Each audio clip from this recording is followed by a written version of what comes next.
Ren Calloway had always believed that getting kicked out of your own house was something that happened to other kids, the kind you heard about on the news or whispered about at school.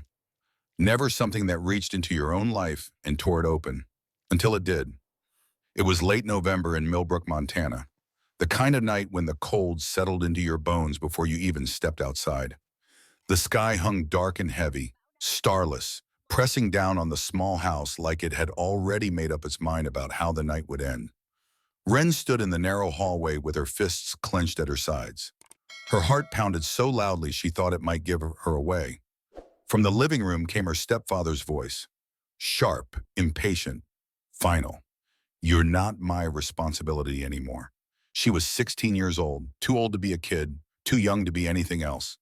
Behind her, her little sister Sparrow stood barefoot on the cold floor, clutching a worn pink backpack to her chest like a life vest. She was 8, small for her age, with tangled brown hair and eyes that searched Wren's face for answers she didn't have yet. At their feet sat Copper, their old mixed-breed dog. His muzzle had gone gray years ago. His body tensed, as if he understood that something irreversible was happening. Wren didn't yell. She didn't beg. Not because she didn't want to, but because somewhere deep inside, something told her that pleading wouldn't change a thing. Their mother had passed away 2 years earlier. Cancer, fast and unforgiving. It had started as a cough that wouldn't go away and ended with a hospital room that smelled like antiseptic and goodbye. After that came the quiet decline. Missed meals, unpaid bills. A man who never wanted the responsibility that came with marrying a woman who already had kids. Dwayne Holt had married their mother for reasons Wren never understood. Maybe loneliness, maybe convenience. Maybe he had convinced himself he could love children that weren't his own. Whatever it was, it hadn't lasted. Wren had tried to stay invisible. She kept her grades up, took odd jobs after school, babysat for neighbors, walked dogs for elderly couples who paid her in cash and kind words. She made sure Sparrow did her homework every night at the kitchen table, fed Copper scraps when money ran short, which was more often than not. But invisibility wasn't enough. "You're dragging her down with you," Dwayne said, nodding toward Sparrow without even looking at her. "I won't let you ruin what little stability this house has left." Wren felt something crack inside her chest. Not loudly, not dramatically, but deep and final, like ice breaking under weight. She stepped forward, placing herself between Sparrow and the man who had already decided their fate. "She's not staying without me." Her voice came out steady in a way that surprised even her. There was a pause, a heavy one, the kind of silence that fills a room before everything changes. Then the door opened. Cold air rushed in, sharp and merciless. "Then get out, both of you. No apology, no hesitation, no looking back." 10 minutes later, Wren found herself standing on the front lawn with a duffel bag slung over her shoulder. Sparrow shivered beside her. Copper pressed against her leg for warmth. The porch light clicked off behind them. Just like that, the house stopped being home. The street was quiet. Too quiet. The kind of silence that made every small sound feel enormous. Wren's breath, Sparrow's soft whimper, the distant hum of a car that never came close enough to help. Wren looked down at Sparrow, who was trying very hard not to cry. Her lips trembled, but she didn't make a sound. She had learned early that crying didn't fix things. It just made them harder. "Where are we going?" The question hung in the frozen air between them. Wren swallowed. She didn't have an answer. But she couldn't let Sparrow see that. "We'll figure it out, okay?" Sparrow nodded, because she trusted her. That trust landed on Wren's shoulders like a weight she wasn't sure she could carry. But she would. She had to. They started walking, past houses with warm lights glowing behind curtains, past driveways dusted with frost, past everything that suddenly felt unreachable. Every step made the reality heavier. No phone, no money worth mentioning, no relatives close enough to help. Their father had left before Sparrow was born, disappeared into a life that didn't include them. Their mother's family lived on the other side of the country and had stopped calling after the funeral. Child services was a phrase Wren knew too well, and one she avoided like a cliff's edge. She had heard the stories: siblings separated, kids bounced between homes. The system that was supposed to help sometimes did more harm than good. She wasn't about to lose Sparrow. They reached the edge of town just as the wind picked up, cutting through their jackets like knives. Copper whimpered softly. His tail hung low. His steps slowed. Wren stopped. Across the road rose the low limestone hills that bordered the town. Quiet, forgotten, dismissed as useless land no one bothered with anymore. The kind of place people drove past without a second glance. And then she remembered. 5 years ago, before everything fell apart, her grandfather Josiah had brought her to these hills. He had walked with her through the tall grass, his boots leaving prints in the soft earth, and he had shown her something. A shallow rock hollow, not quite a cave, just a place where the land dipped inward, protected from the wind on three sides. At the time, he had laughed and said something she never forgot. If the world ever kicks you hard enough, remember this place. The ground holds its own kind of warmth. Wren had been 11 then. She hadn't understood what that meant. Now, standing there with nowhere else to go, the memory came back with painful clarity. Her grandfather had learned things from his own grandmother. Old knowledge from Cornwall, England. Ways of reading the earth that modern people had forgotten. He used to tell Wren stories about stone cottages that stayed warm without fireplaces, about cellars that never froze, about people who survived winters that should have killed them. He had tried to teach Wren before he passed 3 years ago. Cancer took him too, just like it took her mother. Like it was hunting her family one by one. She hadn't realized until this moment how much she had absorbed, how many of his words had settled into her bones without her knowing. "We're going up there," she pointed toward the dark hills. Sparrow looked uncertain but didn't argue. She had learned to trust Wren the way she had once trusted their mother. Completely. Without question. The climb was harder than Wren remembered. The ground was uneven, slick with frost. Sparrow slipped twice before Wren lifted her onto her back. Her sister's arms wrapped around her neck, holding tight. Copper struggled, but kept moving, driven by loyalty more than strength. His paws slipped on the rocks. His breathing grew labored, but he never stopped. By the time they reached the rock hollow, Wren's arms were burning. Her breath came out in short, shaky bursts. Her legs trembled from the climb. But the wind died the moment they stepped inside. It wasn't warm, not exactly, but it wasn't cruel either. The air felt different, heavier, still, like the rock itself was holding something. Wren dropped her bag and scanned the space. Dirt floor, rough stone walls, dry leaves pushed into corners by animals that had come and gone. The ceiling was low enough that she could touch it if she stretched. It wasn't a home, but it wasn't nothing. Sparrow slid off her back and sat down, hugging her knees. Her small body shook from cold and exhaustion. "Is this safe?" Wren crouched in front of her. She brushed hair out of Sparrow's face with hands that trembled despite her effort to stay calm. "For tonight, yeah, it is." Copper curled up beside Sparrow and rested his head on her leg. She smiled faintly and scratched behind his ears. The dog sighed, a sound of pure contentment despite everything. That small moment, Sparrow smiling in the middle of all that loss. It nearly broke Wren completely. Instead, it hardened something inside her. She took off her jacket and wrapped it around Sparrow's shoulders, even though it meant the cold would bite her harder. She sat with her back against the stone, staring out at the dark valley below. 16 years old, homeless, responsible for two lives that depended entirely on her. Fear crept in like a living thing, whispering everything that could go wrong. Hunger, cold, authorities, failure. Wren closed her eyes and forced herself to breathe. She didn't need a perfect plan. She just needed one promise. "I won't let us fall apart. Not tonight. Not ever." Sparrow shifted closer, already half asleep. Her breathing slowed. Her small hand found Wren's in the darkness and held on. Outside, the wind howled across the hills, uncaring, relentless. Inside the hollow, a girl became something else entirely, not because she wanted to, but because she had no other choice. 16 years old, homeless, responsible for a little sister who trusted her completely, and a dog too old to run anymore. What would you have done? Before we continue, take a moment to think about that. And if you're new here, consider subscribing. This story is just getting started. Morning came without mercy. Wren woke up stiff and cold. Her back ached from the uneven stone beneath her. Her neck was twisted at an angle that sent pain shooting down her spine when she moved. For a brief, disorienting second, she expected to hear the sound of a coffee maker, the creak of the hallway floor, her mother's voice calling them to get ready for school. Instead, there was only wind.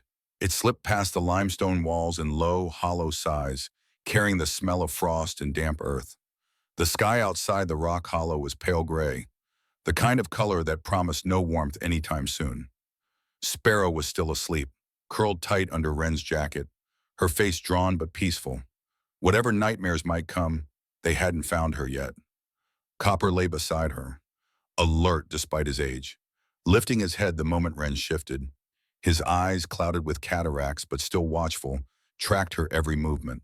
Wren pushed herself up slowly, trying not to wake her sister. Her fingers were numb.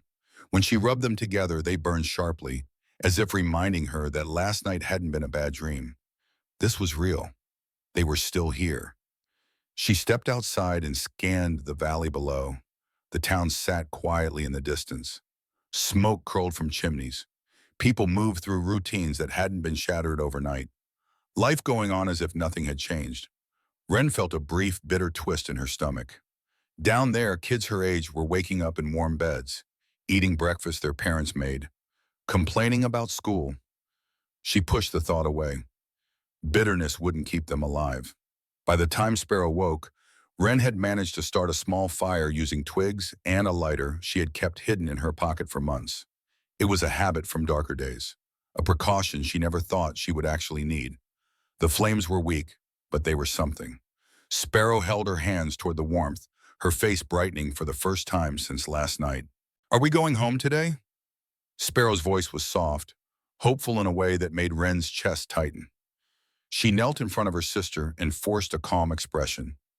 "Not yet, but we're okay. I promise." Sparrow studied her face, searching for cracks, for lies, for any sign that things were worse than Wren was saying. Finding none or choosing not to see them, she nodded. Okay. That single word carried more weight than it should have. It meant trust. It meant faith. It meant Sparrow was putting her entire life in Wren's hands. They spent the morning scavenging. Wren walked the edge of town, careful to avoid places where adults might recognize her. She found discarded cardboard behind the grocery store, a torn tarp near a construction site, a cracked plastic bin someone had thrown away like it was nothing. Every item felt like a small victory. She moved quickly, kept her head down, avoided eye contact with anyone who might ask questions. By midday, the wind had picked up again, biting harder. Wren guided Sparrow back toward the rock hollow, Copper trailed behind them, his old legs struggling with the climb. As they made their way up the slope, voices carried up from below. Two men stood near the trailhead, both bundled in heavy coats, watching them with open curiosity. "Is that the Calloway kid? Looks like it. Heard she got kicked out." Wren kept her head down, her jaw tight. "She's got the girl with her. Shame. That's no place for kids." "No kidding," the second man scoffed. "Trying to live in the rocks like some wild animal. That won't last." Wren didn't respond. She just walked faster. Inside the hollow, she worked until her hands shook. She lined the stone walls with cardboard, stacked leaves and dirt for insulation, stretched the tarp across the opening to block the wind. It wasn't pretty. It wasn't comfortable. But when she sealed the entrance and stepped back, the air inside felt different. Still cold, but steadier, less cruel. That night, as Sparrow ate a bruised apple Wren had managed to get from a church pantry without being seen, she asked a question that hung heavy between them. "Do you think people are laughing at us?" Wren hesitated. The honest answer was yes. Some of them were definitely laughing, calling her foolish, saying she would fail. Some might, but that doesn't mean they're right, Sparrow nodded, chewing slowly, thinking. "I don't care. I like it better when it's just us." Wren smiled faintly, even as something inside her twisted. Over the next few days, word spread through Millbrook like smoke through a cracked window. People saw Wren hauling scraps up the hill, saw wisps of smoke rising from the rocks, saw Sparrow sitting near the entrance, reading by the thin light of afternoon. They talked. At the diner, at the gas station, at the school office where Wren no longer showed up. Some spoke with pity, others with judgment. Opal Hendricks, a woman known for knowing everyone's business before they knew it themselves, told anyone who would listen. That girl stubborn as a mule, dragging that poor little sister into some kind of fantasy. Someone ought to call the authorities before she freezes that child to death. Haskell Brennan, the farmer who owned most of the good land around Millbrook, had his own opinion. Kids these days think they know everything. That girl's building her own grave up there. Mark my words. Corbin Tate, a 19-year-old who worked at the gas station, made it a joke. 20 bucks says she's back in town begging within 2 weeks.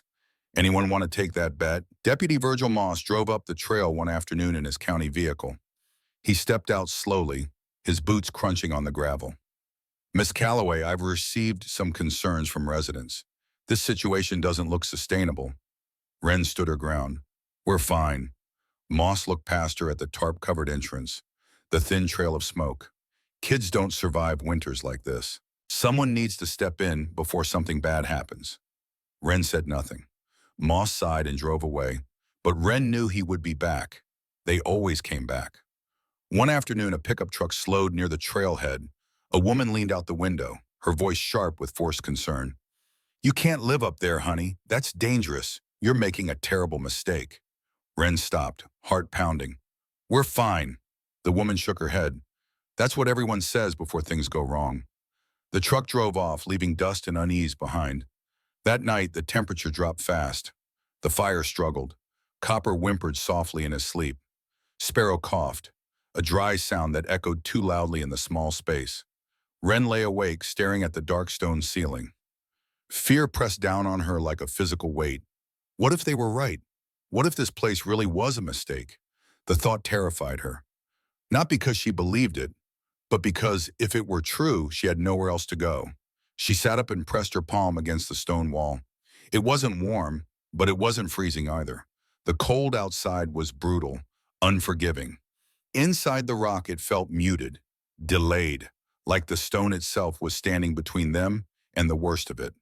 Wren frowned. She remembered her grandfather again, his boots covered in dust, laughter in his voice, the way he used to talk about the land like it was alive, like it had secrets it would share if you knew how to listen. The ground keeps its own secrets, little one. You just have to pay attention. Wren pressed her hand flat against the wall, then against the dirt floor. An idea began to form. Not a plan, not yet, just a possibility. The next morning she tested it. She sealed the tarp tighter, packed dirt along the edges, stacked more debris near the entrance to block the wind. By midday, the inside of the hollow felt noticeably less harsh than the air outside. Sparrow noticed too. It doesn't feel as cold as before. Her small fingers flexed experimentally, like it's holding something. Wren looked at her sister, then at the stone wall behind her. Something unfamiliar stirred in her chest. Hope. Careful. Fragile. Dangerous if mishandled. That afternoon, Wren walked back into town for supplies. Not handouts, materials. Things people threw away because they couldn't see value in them anymore.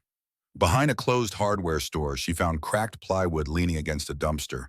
At a recycling drop-off, she pulled bent metal sheets from a pile marked scrap. Near an old barn on the edge of town, she spotted something that made her heart race.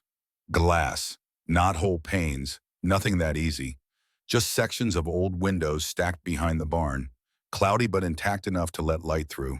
The owner, an older man with a permanently tired expression, watched Wren load them into a borrowed cart. You building something? Wren hesitated, then nodded. In the rocks. The man paused. His name was Harold Gentry, though Wren didn't know that yet. Word travels fast. Folks think you've lost your mind. Wren met his eyes, maybe.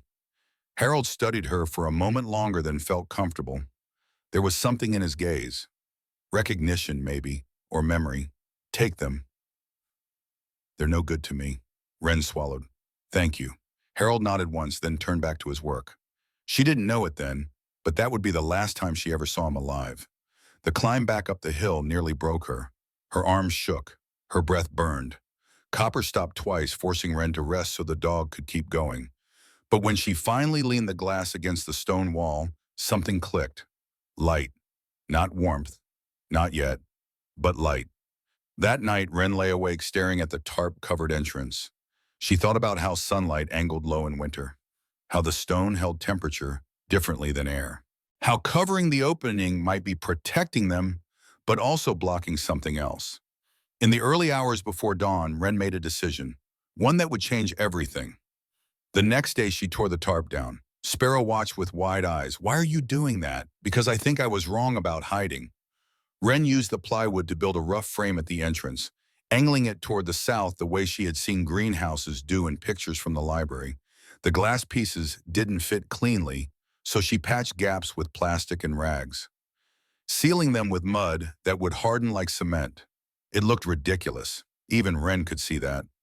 By mid-afternoon, voices rose from below. A small group had gathered at the trailhead, watching openly now. No pretending, no whispered conversations. "That's the dumbest thing I've seen," Haskell Brennan's voice carried up clearly. "Glass in winter? She's making it worse. That heat's going to escape right through." Corbin Tate laughed. "Told you she'd crack. This is even better than I thought." Opal Hendricks shook her head. "Someone call Mrs. Vance from County Services. This is neglect, plain and simple." Wren didn't respond. Her hands were filthy, her knuckles scraped raw, her back ached from bending over the frame. But when she stepped back and looked at what she had built, her chest tightened. Not with shame, with something close to pride. It wasn't pretty, it was purposeful. The sun hit the glass that afternoon, and something subtle happened. Not dramatic, not cinematic, but real. The air inside shifted. Sparrow stepped in and out, testing it like a scientist conducting an important experiment. "It feels different, like softer." Wren nodded slowly. That night, Sparrow slept without shivering. Wren stayed awake, watching condensation form on the inside of the glass, listening to the wind slam uselessly against stone and structure. If this worked even a little, then everything changed. The whole town was watching. Some were laughing. Some were placing bets on how long until she failed. But Wren kept working. Have you ever had to prove something when everyone was against you? Let me know in the comments, and stay with me, because what happens next changes everything. The next few days were brutal. The temperature dropped sharply. Snow dusted the hills. Copper started limping, favoring his back leg. Wren's stomach knotted with worry every time she watched him struggle to stand. People came closer now. Some offered advice she didn't ask for. Others offered judgment wrapped in concern. "You're stubborn," Haskell Brennan told her flatly when he climbed partway up the hill. "That'll get you killed. You're not thinking straight," Opal Hendricks added. "Kids shouldn't be raising kids." Wren listened. She always listened. Then she went back to work. She dug shallow trenches inside the hollow and lined them with dirt and compost she scavenged from behind the diner. Old coffee grounds, vegetable scraps, anything that could break down and become something else. Sparrow helped quietly, her small hands steady, her concentration fierce. Copper lay nearby, watching them with eyes that had seen everything and forgiven everything. "What are you planting?" Sparrow asked when Wren pressed seeds into the soil. "Hope." Wren said it before she could stop herself. Sparrow tilted her head, considering. "That's a weird seed." "Yeah," Wren admitted, "but it's all we've got." That afternoon, a man approached the hill alone. Wren spotted him from a distance and tensed immediately. She positioned herself between Sparrow and the entrance. The man stopped a few feet away, hands visible, non-threatening. "I'm not here to cause trouble. Name's Merle Brewer." Wren didn't respond. Merle glanced at the glass wall, the makeshift insulation, the careful way everything had been arranged. "You were trying to make it work." It wasn't a question. Wren hesitated, then nodded. "People think you're crazy. Living up here." Wren's jaw tightened. "People think a lot of things." Merle was quiet for a long moment. He looked at the hollow, then at Wren, then back at the hollow again. "I knew your grandfather, Josiah. We worked together at the quarry back in '68. He was the only man who could tell you when the stone would crack before it happened. Said he learned it from his grandmother in Cornwall. Something about listening to the earth." Wren's breath caught. "You knew him?" Merle nodded. "Good man. Quiet. But when he talked, people should have listened." "Most didn't." He met her eyes. "When I heard what you were building up here, I thought about him. The way he talked. The way he saw things nobody else could see." Merle's voice softened. "I see the same thing in you. And I'm not going to watch it freeze to death because people are too proud to help." He reached into his jacket and pulled out a small bundle. Thick socks, a flashlight, a loaf of bread won't fix everything, but it might help.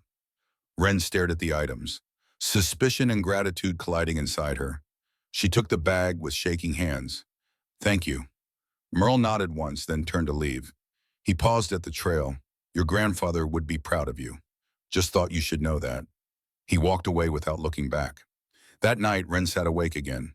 But this time, her thoughts weren't filled only with fear. They were filled with resolve. If the world believed this place was a mistake, then she would turn it into proof, not to impress anyone, not to win arguments, but to keep her promise. No matter what anyone said, she wasn't leaving, and she wasn't letting the cold win. On the fourth night after building the glass wall, the cold came hard. Wind screamed across the hills. Snow fell thick and fast. The fire struggled. Wren wrapped Sparrow in every layer she could find and held Copper close. She expected the worst, but morning came, and inside the hollow, the air felt steady. Wren pressed her palm to the stone, then to the dirt. She laughed softly, a sound that surprised her. It wasn't warm, but it was enough.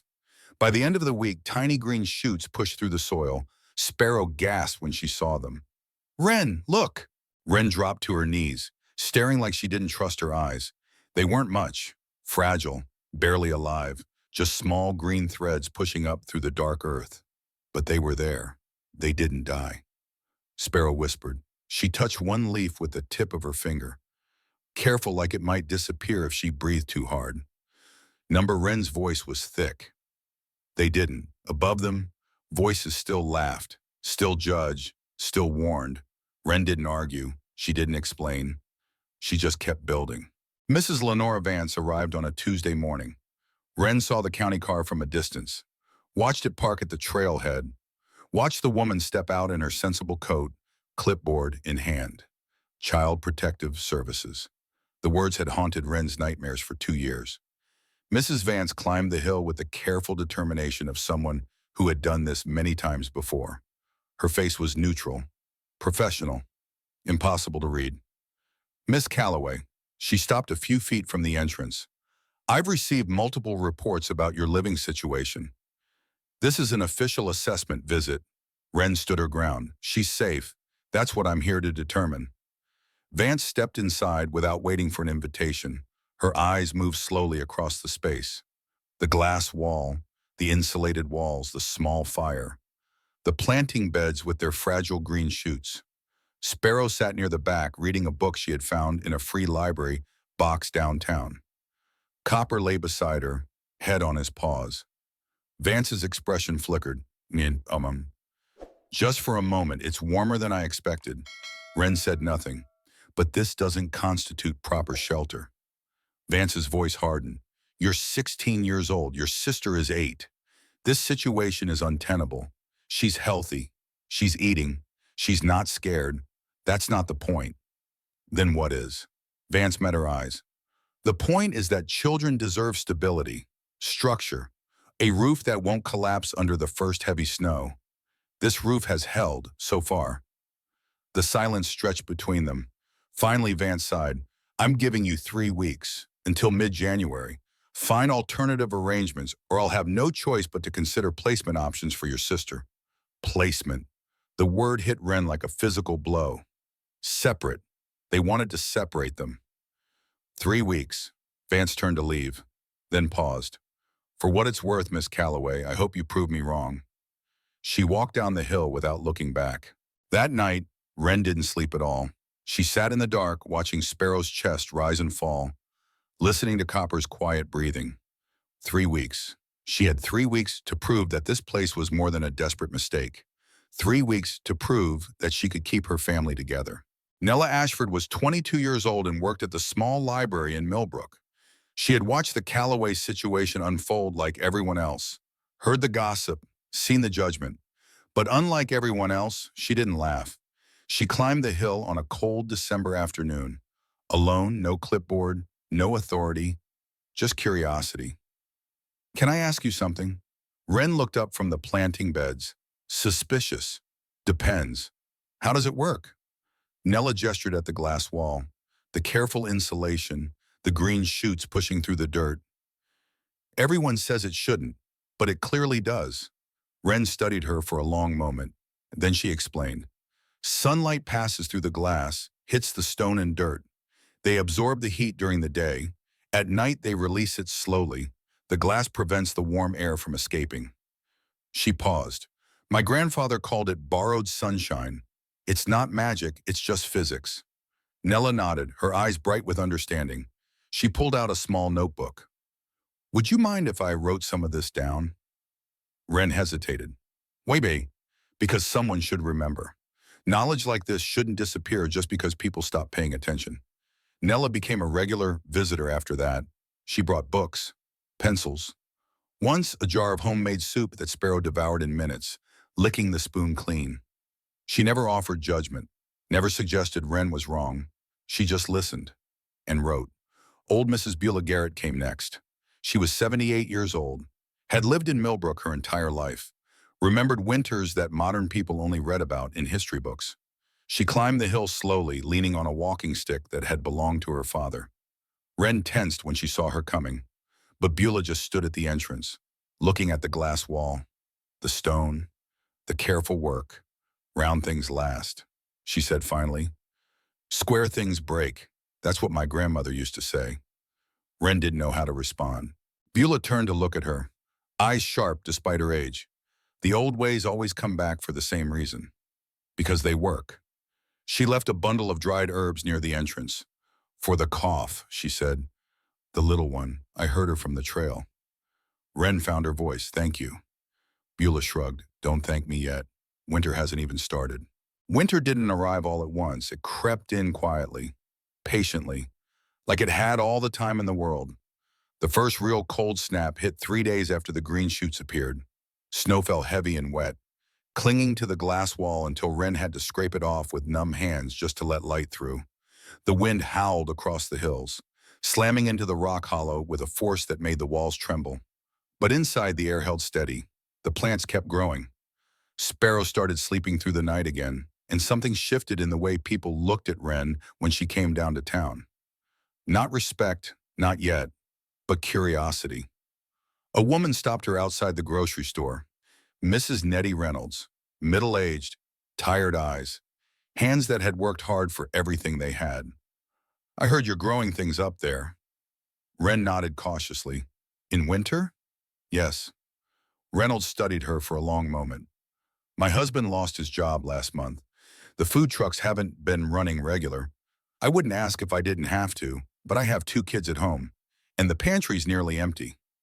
Wren felt the familiar pull of self-preservation. She thought about Sparrow, about the limited supplies, about everything that could go wrong if she gave too much away.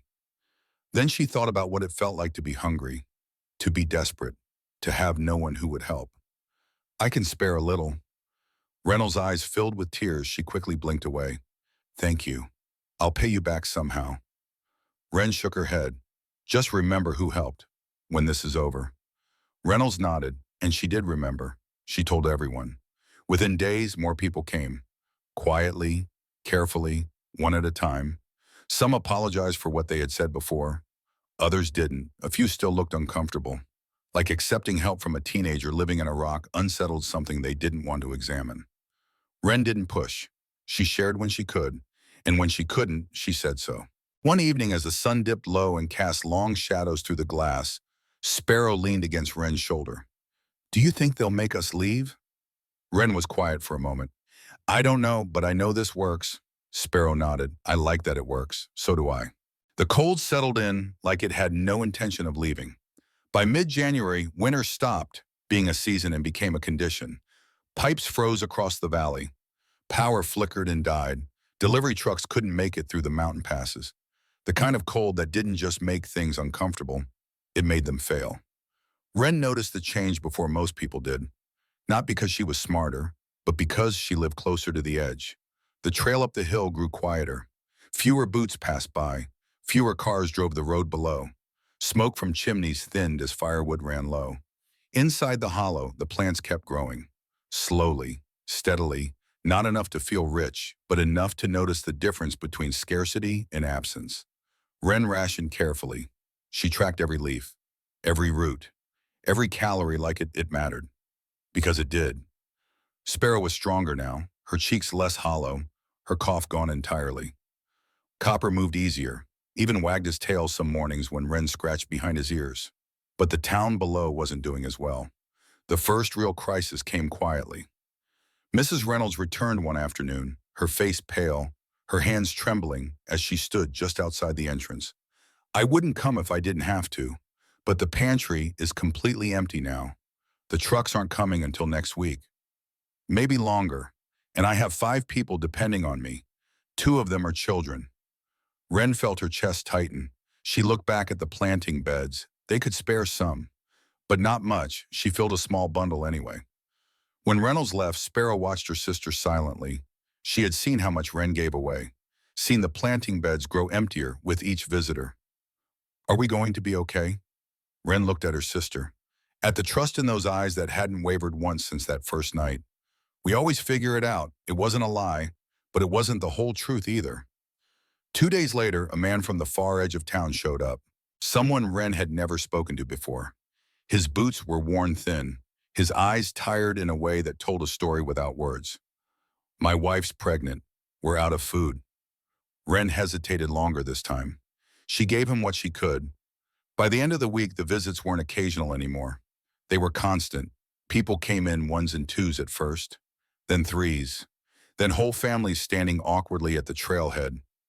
Shame and desperation tangling in the cold air.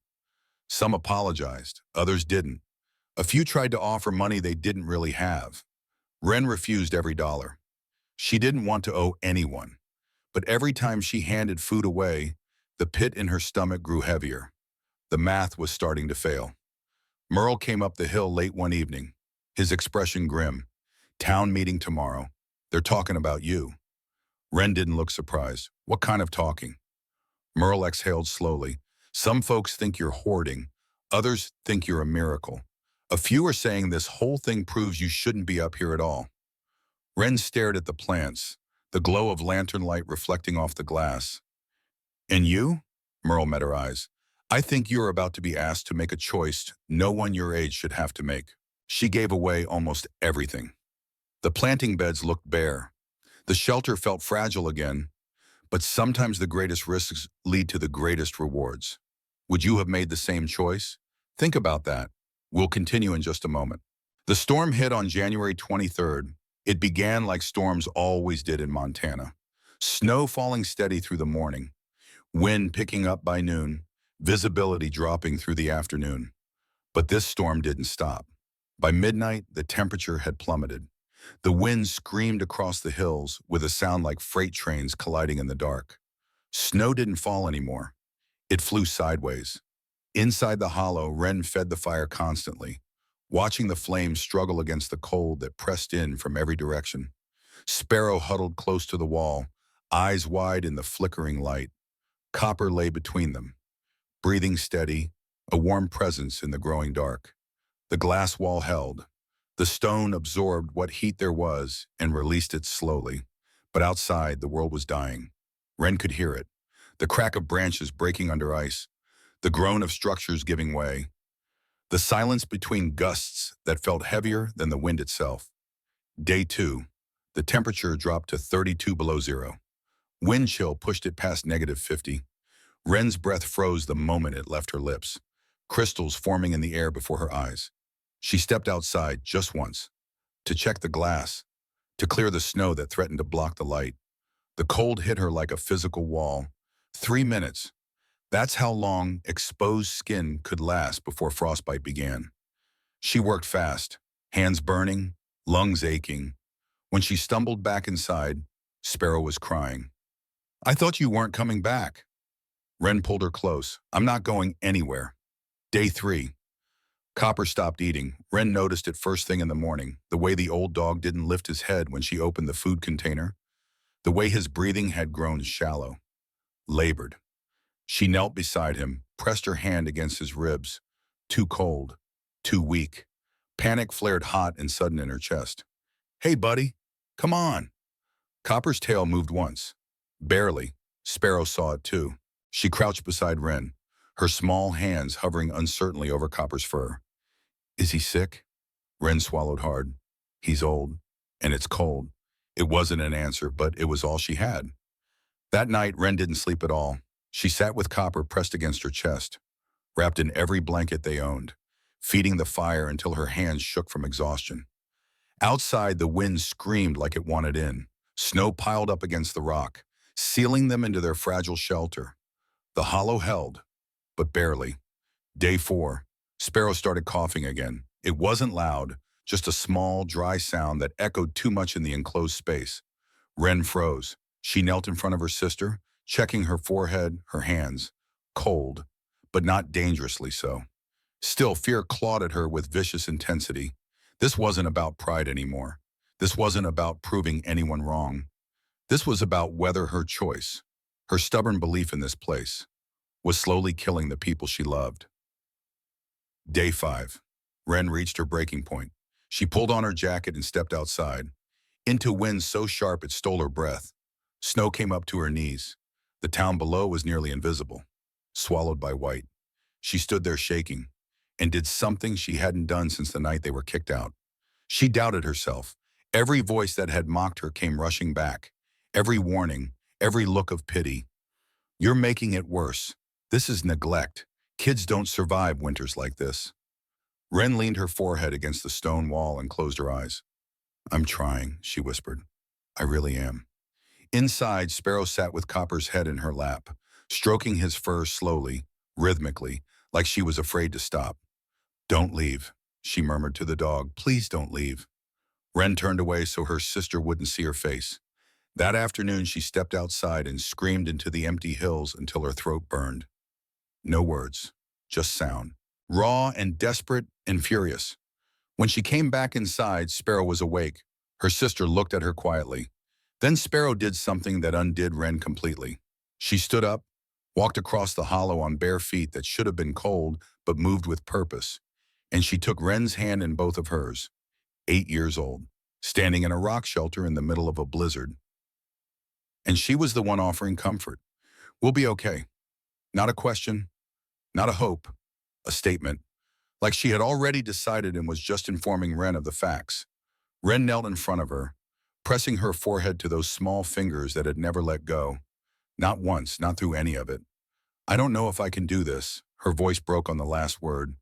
Sparrow squeezed her hands, tight, fierce. The grip of someone who had already made up her mind. You already are.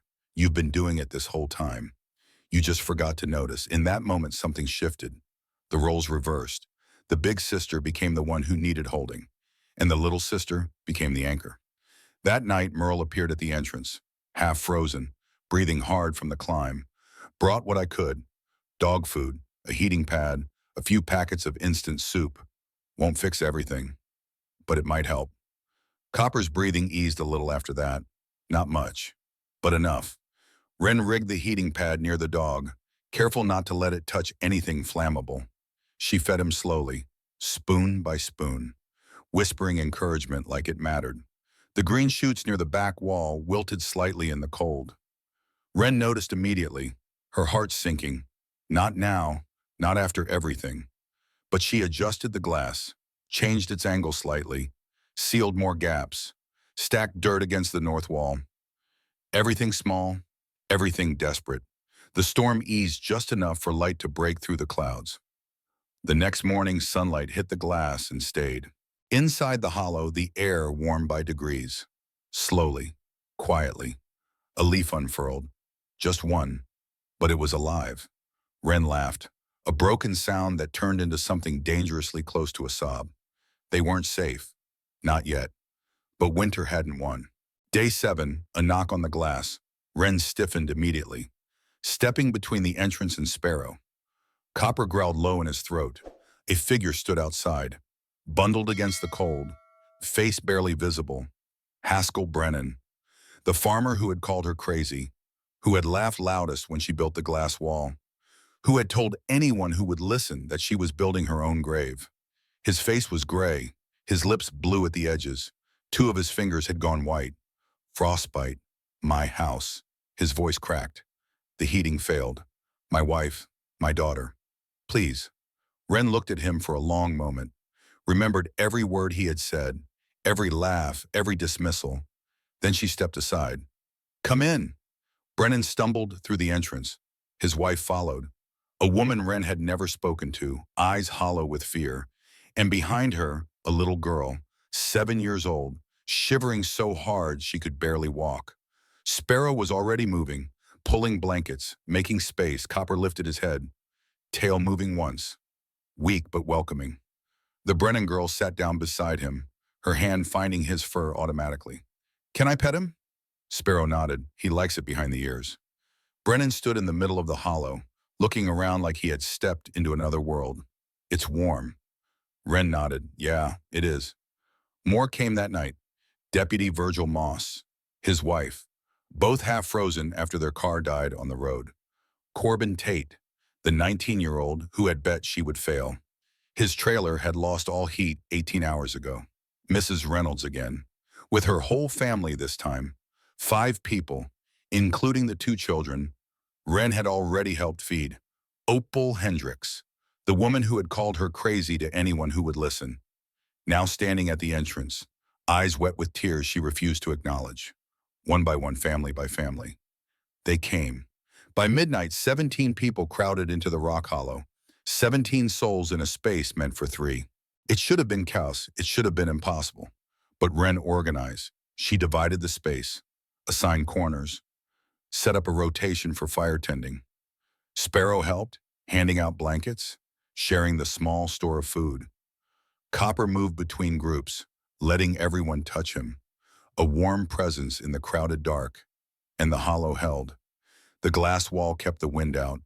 The stone released its stored heat. The earth beneath them stayed warmer than the frozen world outside. People who had laughed at Wren a week ago now sat shoulder to shoulder with her, sharing her fire, eating food she had grown. No one laughed anymore. Day 8. The storm continued, but inside something else was happening. On the morning of day 8, a figure appeared at the trailhead. Wren recognized him immediately, even through the blowing snow. Dwayne Holt, her stepfather. He climbed the hill slowly, deliberately, like a man who had practiced what he was going to say. Deputy Moss saw him first, tensed, moved to block the entrance. I'm here for my daughters, Dwayne's voice carried through the cold air. Wren felt her blood freeze colder than the wind outside. They're not your daughters. You threw them out. Dwayne's face twisted into something that might have been a smile. I made a mistake. I want to make it right. The county has programs, support for families reuniting. I've already filed the paperwork. Wren understood then. He had heard that she had survived, heard that people were calling her resourceful, heard that there might be attention, recognition, something he could use. He didn't want them back. He wanted what they represented. Deputy Moss stepped forward, his voice hard. Mr. Holt, I watched these girls survive something that killed 4 people in this county. I watched this 16-year-old save 17 lives while you sat in your warm house and did nothing. Dwayne's face reddened. She's a minor. She's more of an adult than you'll ever be. Mrs. Vance appeared beside Moss, her clipboard clutched like a weapon. I've already documented everything, Mr. Holt. Your abandonment, your neglect, the conditions you forced these children into. If you pursue custody, I will personally ensure that every court in Montana sees exactly what kind of man you are. Dwayne stood frozen, looking at Wren, at the hollow full of people, at the community that had formed around 2 girls he had thrown away. This isn't over. Yes, Wren's voice was quiet, steady. It is. He turned and walked back down the hill. He never came back. The man who threw them out came back to claim them. But this time, Wren wasn't alone. This time, she had proof. And this time, the whole town stood behind her. Have you ever had someone try to take credit for your struggle? Or come back when things got better? Tell me your story in the comments. Inside the hollow, people talked. Quietly at first, then more openly. Brennan told the story of his grandfather, a homesteader who had survived the winter of 1936 by digging into a hillside. I thought those stories were exaggerations. He said, I was wrong about a lot of things.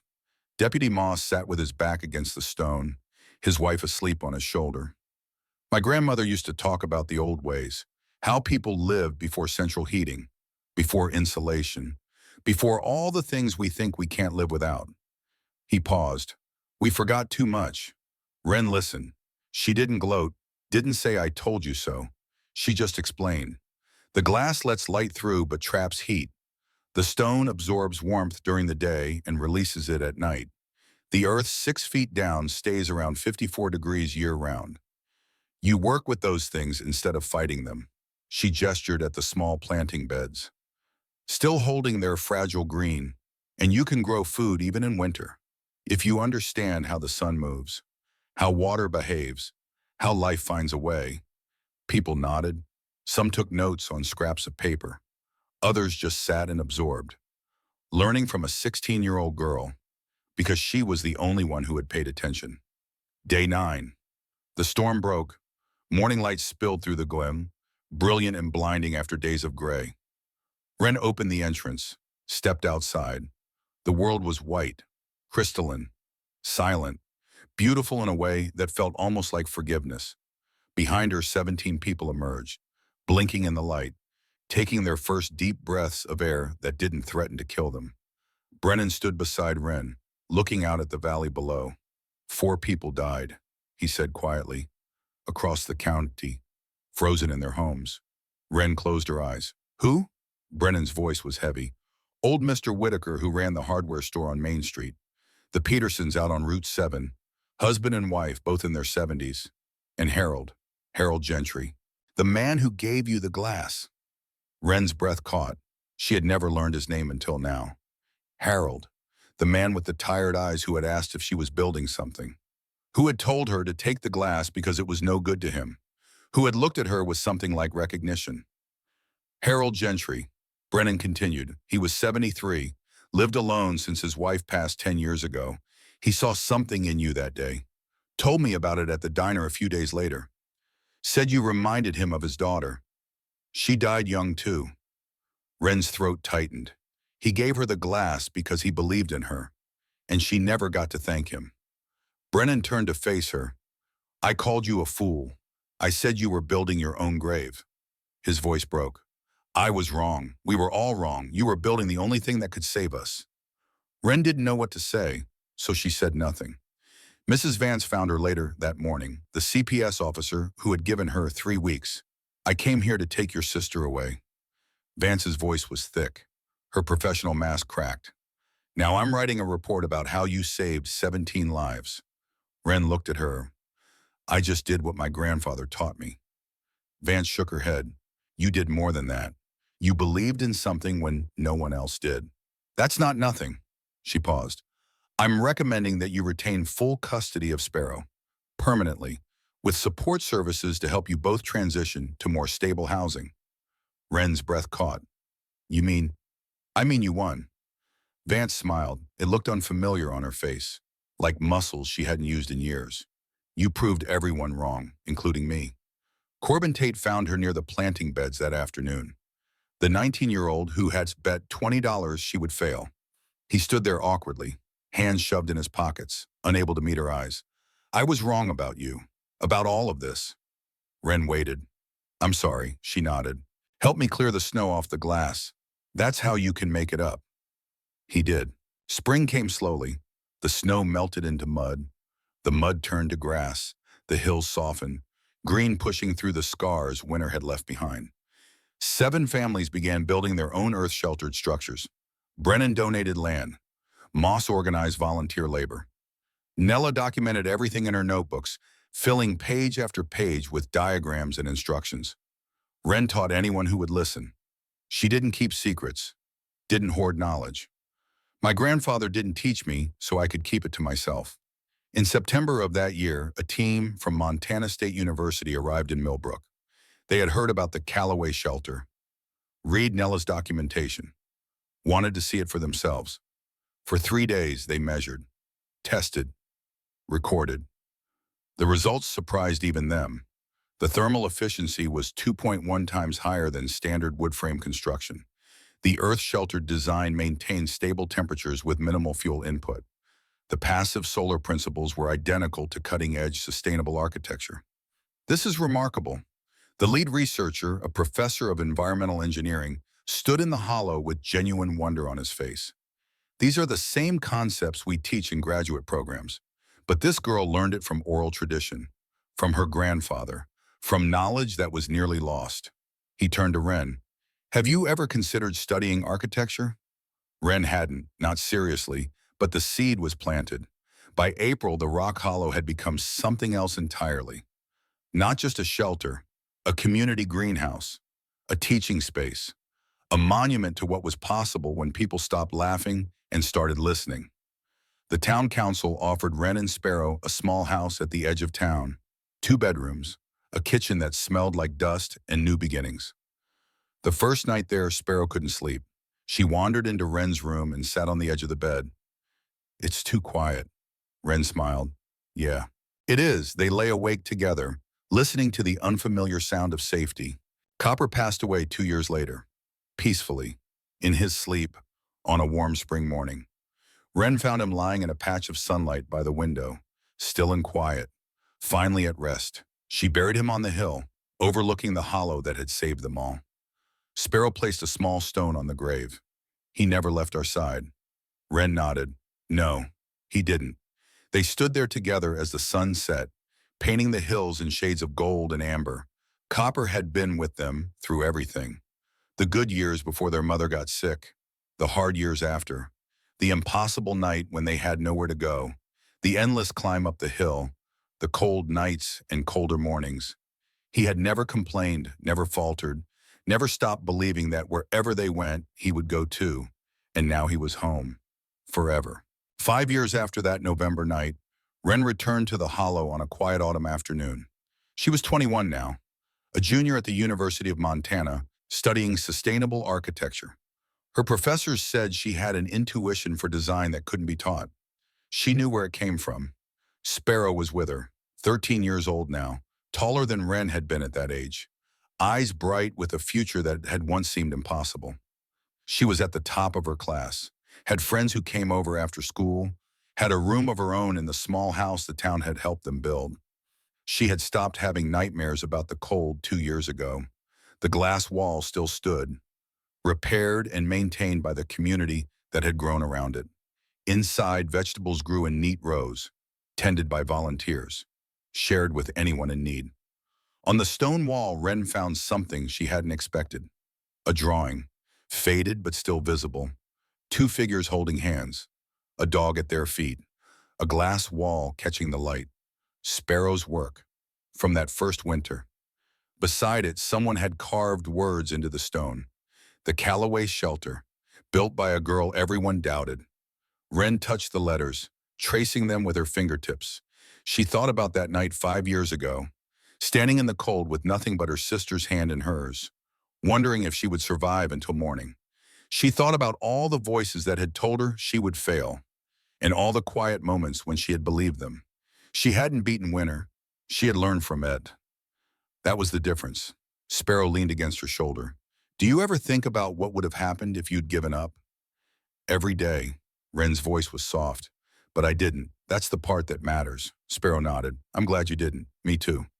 They stood there in silence, watching the sun paint shadows on the stone walls, listening to the wind whisper through the glass. 5 years ago, this place had been a desperate choice. Now it was a legacy, not just for them, for everyone who had learned that the old ways still mattered. That knowledge didn't expire, that sometimes the smallest shelters held the strongest hearts. Some stories end with applause. This one ended with quiet, with a girl who became something stronger than she had planned to be, with a sister who learned that safety could be built, not just found, with a dog who survived because someone refused to stop trying, and with a town that learned a hard, humbling lesson, that sometimes the person everyone doubts is the one paying the closest attention. So here's the question for you.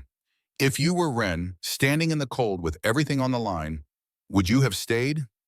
Or would you have walked away before anyone believed in you? If this story moved you even a little, don't forget to subscribe and turn on notifications. We share stories about resilience, impossible choices, and the quiet courage it takes to survive when no one expects you to. Because sometimes the smallest shelters hold the strongest hearts, and sometimes believing is the first step toward warmth.